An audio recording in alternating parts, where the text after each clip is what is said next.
No. The only information I know on helicopters. Was it your uncle, Sergeant Chopper? Chopper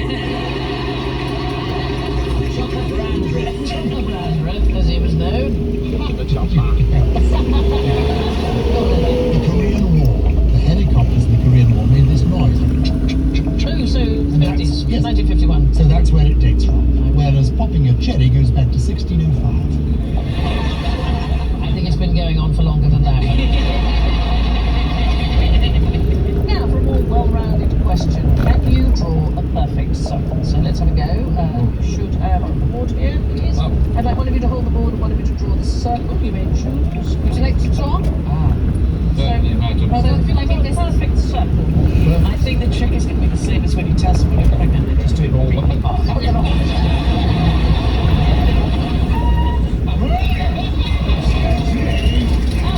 That is a perfect circle. It's going to turn out that I'm a serial killer or something.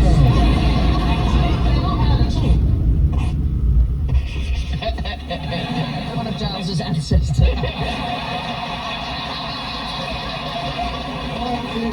Dear old pumpkin brand. So there's a guy who is known as the world champion circle drawer. His name is Alex Overwyk. And he says the trick is to turn yourself into a human pair of compasses. So you should pivot around a part of your body. So perhaps you could use your elbow and turn like this, or perhaps you could use the heel of your hand. I would say that's cheating. If you say to But me, you're not using any mechanical device, you're simply using your body. I still You look like you're having an arm wrestle with your imaginary friend.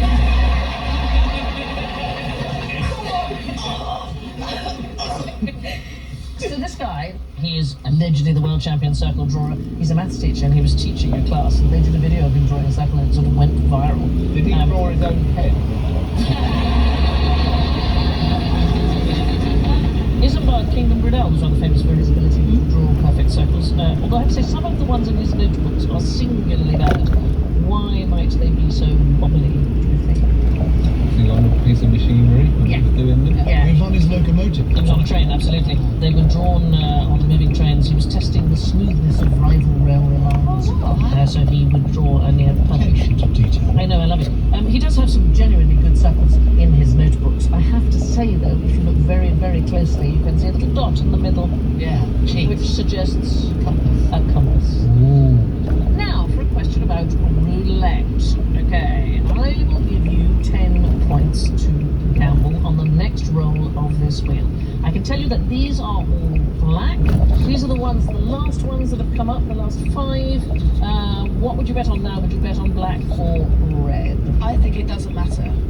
That is correct. So why do you think that is? A lot of people would say red. There's some gambler's fallacy, isn't Yes, there? I There's think. some kind of gambler's myth. I grew up spending a lot of time standing outside Ladbrokes waiting for my dad on a Saturday morning. But there's a gambler's myth that if you've lost a certain number of times, you must be due a win. Yeah. But actually, whether it's black or red or whatever, what's gone before bears no relationship to the probability of what's going to happen next. It's new every time. Well, Yeah. the wheel doesn't remember what it did before, Yeah. so it's 50-50. It's red or it's going to be red or black. What? Well, that then suggests, I may as well not wear my lucky pants. If I'm doing something.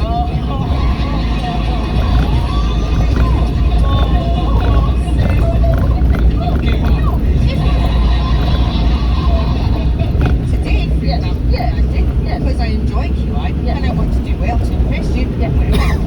right. If what you're saying is correct, Yeah. but the fact that nothing matters, Yeah. I may as well not bother wearing these pants that I've had for 27 years. I can't believe that the lucky pants fallacy has finally come clear to. And I think corduroy against the script. Yes. That's not true. I'm afraid it is pretty much a 50-50 bet. No, I'm so sorry. Although it's not quite a 50-50 bet because there is also a zero. And that is how they actually make their money in the casinos. But you're absolutely right, darling. The gambler's fallacy. If the wheel has landed on black 6 times, 85% of people will bet on the red. I'm not allowed in casinos. Hmm? I'll tell you why I'm not allowed in casinos. Oh, you can't see over the table. No. Keep falling into the wheel.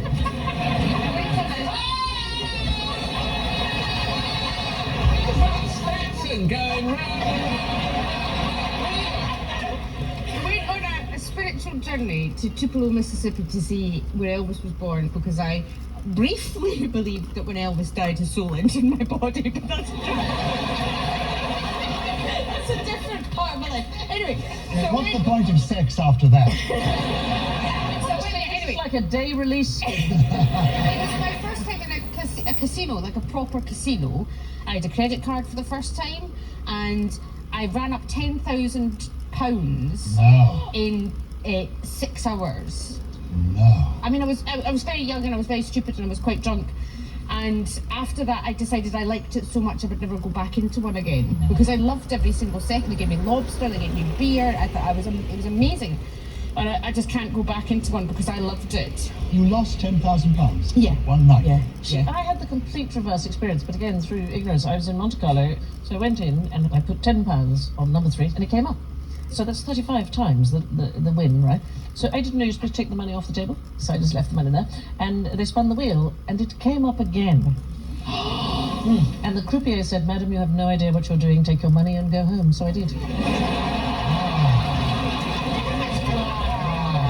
was a good thing to How say. much money did you win? It's an enormous amount of money. I took a helicopter back to the airport. I was young and foolish. I've been once, I've only once played roulette, and in extraordinary circumstance. It was quite recently.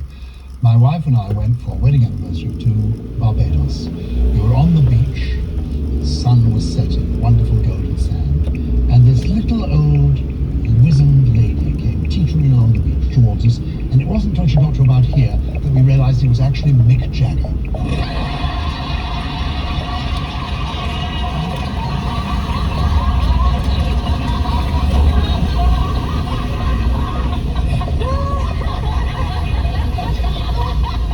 It's a true story. And it turned out he was a really enthusiastic viewer of Countdown. So he knew who I was. And I obviously knew who he was, and my wife was quite excited. So anyway, we went off for the evening, and we went to a casino with Mick Jagger. And he very sweetly gave us the chips. And of course we lost, but he didn't seem to bother. Which was fantastic. That's amazing. Right. What's so un-British about a roundabout? Yes, darling. It's French. Yes. Oh. You will not be surprised to know there is a family story. Yes, Charles. One of my forebears was married to the Emperor Napoleon III of France. Okay? The Emperor Napoleon III of France, in exile, lived in Southport. And this is true. And when he got back to Paris, when he was restored to become the head of... quite excited. So anyway, we went off